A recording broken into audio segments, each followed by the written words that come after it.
En julio del 2000, el primer ministro de Israel, Ehud Barak, y Yasser Arafat de la Autoridad Palestina, bajo la mediación de Bill Clinton, se reunieron a negociar en Camp David. La intención del premier israelí era concluir todos los temas en una especie de olla de presión que habían quedado abiertos tras los acuerdos de Oslo. El primer ministro israelí realizó varias ofertas. La más conciliadora aceptaba la creación de un Estado palestino, la anexión israelí del 9% de Judea y Samaria y una compensación de un 1% del territorio dentro de Israel para los palestinos. Algunos barrios de Jerusalén Oriental pasarían a control palestino, otros barrios quedarían bajo soberanía israelí, aunque los palestinos disfrutarían de ciertas autoridades. La ciudad vieja se partiría y los barrios musulmanes y cristianos, los más grandes, quedarían bajo soberanía palestina. El monte del templo se repartiría entre las partes, la explanada de las mezquitas para los palestinos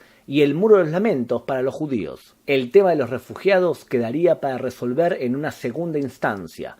A cambio, Israel exigía un compromiso formal de fin del conflicto. Yasser Arafat no aceptó las propuestas de paz. Tampoco ofreció alternativas. Entre otras cosas, Arafat negó que hubiese existido un templo judío en la explanada en donde hoy se ubica la mezquita del Aqsa. No estaba dispuesto a dar por concluido el conflicto.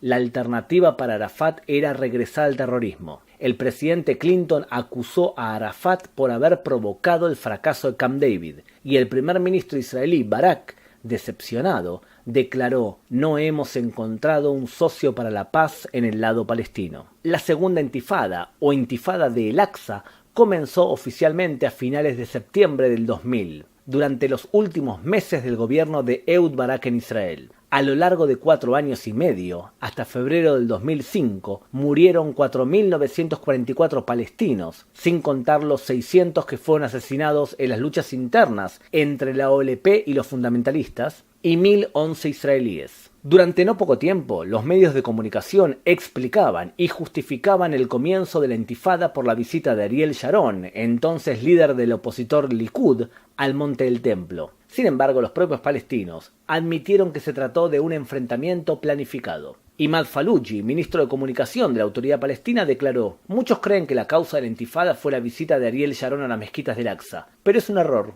Aunque la visita fue la gota que colmó el vaso del pueblo palestino, esta intifada fue planeada de antemano, desde el regreso del presidente Arafat en las negociaciones de Camp David, donde dio vuelta a la mesa ante el presidente Clinton. Arafat se mantuvo firme y lo desafió a Clinton. Se rechazaron los términos de América y lo hizo en el corazón de los Estados Unidos".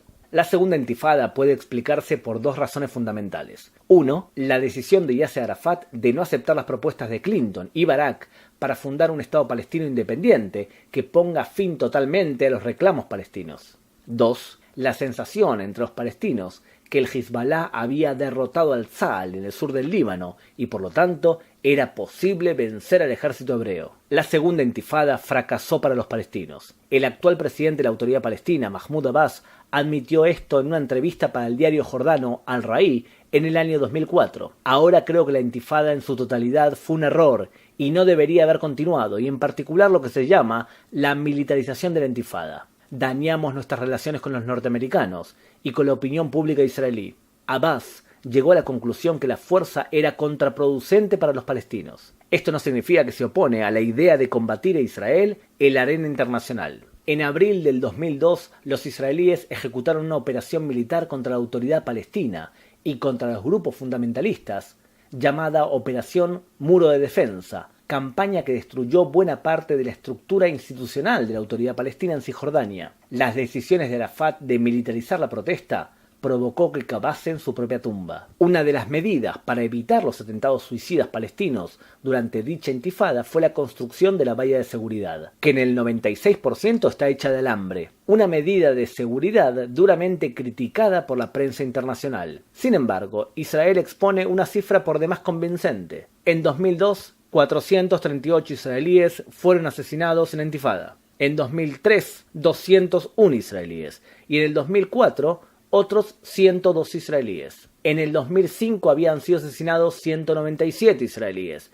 mientras que un año más tarde, 2006, fueron asesinados 29. En el 2007 la cifra se había reducido ya a 13 personas. Unas semanas antes de las elecciones nacionales del 2001, Ehud Barak intentó evitar su anunciada derrota electoral contra Ariel Sharon del Likud, renegociando con los palestinos. Una situación problemática, ya que los gobiernos de transición tienen prohibido, según la ley, decidir cuestiones cruciales para el futuro de Israel. Entre el 21 al 27 de enero del 2001 se llevaron a cabo las conversaciones en el balneario egipcio de Taba. Ehud Barak proponía una nueva serie de concesiones: anexión del 5% de Judea y Samaria y una aceptación del derecho al retorno de palestinos según principios humanitarios. Yossi Beilin de Israel acordó permitir que entrasen dentro de Israel un total de 100.000 refugiados palestinos durante varios años. Los palestinos también rechazaron las ofertas de Taba. Tras el fracaso de las conversaciones de Taba,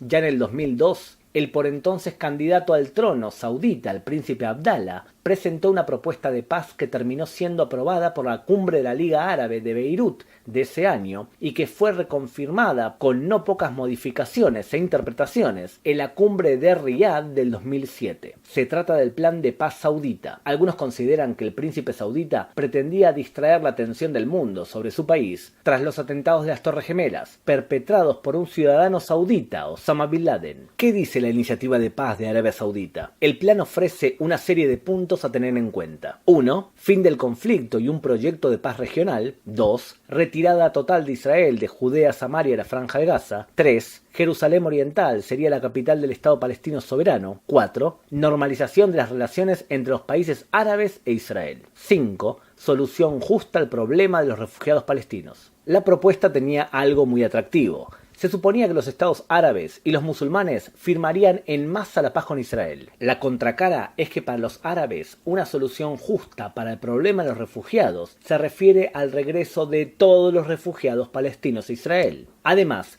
los portavoces de la Liga Árabe acordaban que se reconocería la existencia de Israel, pero antes Israel debía cumplir todas las exigencias árabes. Israel debía pagar todo y luego sería reconocida por todos. Oficialmente, Israel rechazó la iniciativa saudita, aunque muchos políticos locales la consideraron una buena base para comenzar a negociar. El primer ministro Ariel Sharon descartó la propuesta con un contundente: los sauditas deben dejar de hablar y empezar a contribuir a la paz. El 11 de noviembre del 2004 falleció Yasser Arafat a los 75 años. La OLP se desmembraba. A la par, el Hamás comenzó a concretar su dominio en el terreno. Tras la muerte de Yasser Arafat, se llevan a cabo elecciones parlamentarias en la Autoridad Palestina a principios de febrero del 2006, en donde se impuso el Hamás. Al cabo de unos meses, en mayo del 2007, el Hamás llevaría a cabo un golpe de Estado, expulsando a la Autoridad Palestina de la Franja de Gaza. Un poco antes, en agosto del 2005,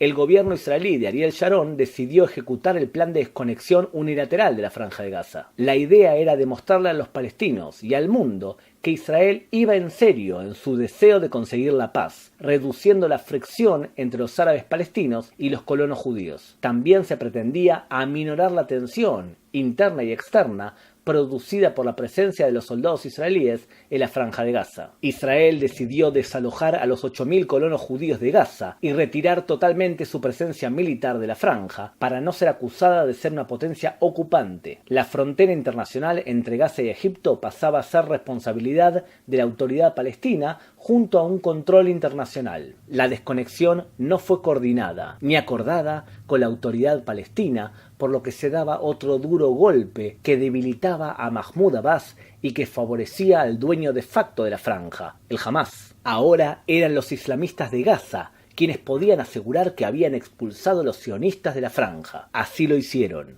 En septiembre del 2008, el primer ministro de Israel, Ehud Olmert, le presentó al presidente de la Autoridad Palestina, Mahmoud Abbas, una nueva propuesta de división territorial para alcanzar la paz. Israel anexaría los bloques de colonias judías en Judea y Samaria, compensando con diferentes terrenos dentro de la línea verde israelí. Este intercambio llegaría al 6% del terreno y se conoce como swap territorial. La futura frontera entre Israel y la Franja de Gaza pasaría cerca de los kibutzim y moshavim, Be'eri, Kisufim y Nir Oz, cuyos campos de cultivo serían entregados a los palestinos. A cambio de estas concesiones territoriales, Olmert pedía anexar un 6.3% en Judea y Samaria, que son las mismas zonas que albergaban a 75% de la población judía de los asentamientos. Su propuesta incluía la evacuación de decenas de asentamientos en el Valle del Jordán, en las colinas de Samaria Oriental y en la región de Hebrón, a cambio de la anexión para Israel de Male Adumim,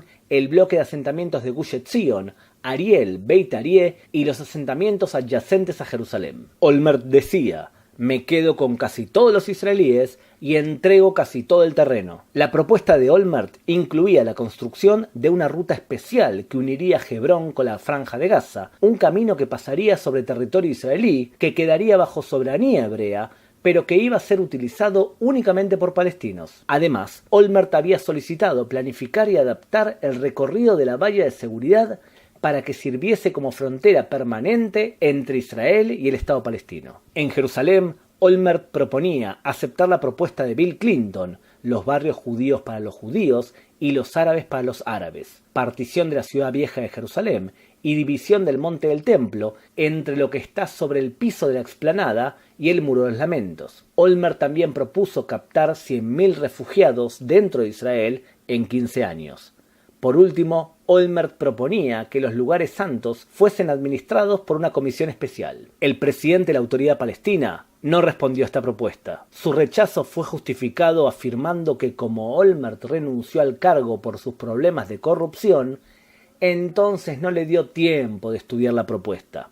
Sí, claro. En el año 2009 asumieron el liderazgo de sus países el presidente Barack Obama en Estados Unidos y el primer ministro israelí Benjamin Netanyahu del Likud. A diferencia de otros gobiernos anteriores, Obama comenzó a presionar principalmente a Israel a los pocos días de asumir su mandato. Obama defendía el plan de paz saudita y proponía tender un puente de diálogo y entendimiento con el mundo musulmán. La referencia de Obama era regresar al mismo respeto y colaboración que tenía América con el mundo musulmán hace apenas 20 o 30 años. Para Obama el conflicto era esencialmente territorial y era Israel la que tenía que ofrecer mayores concesiones. 2 semanas después del discurso de Obama en El Cairo, Netanyahu presentó su visión de paz para el Medio Oriente en el discurso de la Universidad de Bar-Ilan. Por primera vez, Netanyahu aceptaba la premisa de 2 estados para 2 pueblos. Para el primer ministro israelí, A. Israel aceptaría un Estado palestino independiente. B. El Estado palestino permanecería desmilitarizado, ya que Israel no deseaba una nueva Gaza del Hamás, pero esta vez en Judea y Samaria. C. El Estado palestino no firmaría pactos con enemigos de Israel, por ejemplo Irán. D. Los refugiados palestinos regresarían únicamente al nuevo Estado palestino a conformarse y de ninguna manera no a Israel. E. Jerusalén permanecería unificada e indivisible como capital del Estado de Israel. Por último, los palestinos debían reconocer la naturaleza judía del Estado de Israel. Netanyahu no detalló la amplitud territorial del Estado palestino a crearse. Desde la izquierda y entre los palestinos, el discurso de Bar-Ilan fue criticado por considerársele insuficiente. Desde la derecha, se criticó la aceptación de la creación de un Estado palestino. El discurso de Netanyahu incluía una exigencia fundamental: la judeidad de Israel. Si los judíos poseían un derecho anterior sobre la tierra de Israel, no se justificaba el derecho al retorno de los palestinos. Por este mismo principio, los palestinos estarían renunciando a exigir en el futuro otro Estado con los árabes ciudadanos de Israel. Además, si los palestinos aceptaban esta exigencia, estarían renunciando a Dar el Islam, la tierra sagrada islámica que no debe ser cedida por un creyente so pena de muerte. Desde el punto de vista teológico, aceptar la judeidad del Estado de Israel es exactamente lo mismo que declarar el fin de todo tipo de exigencia hacia Israel, el fin del conflicto. Eso es lo que exige el gobierno de Israel.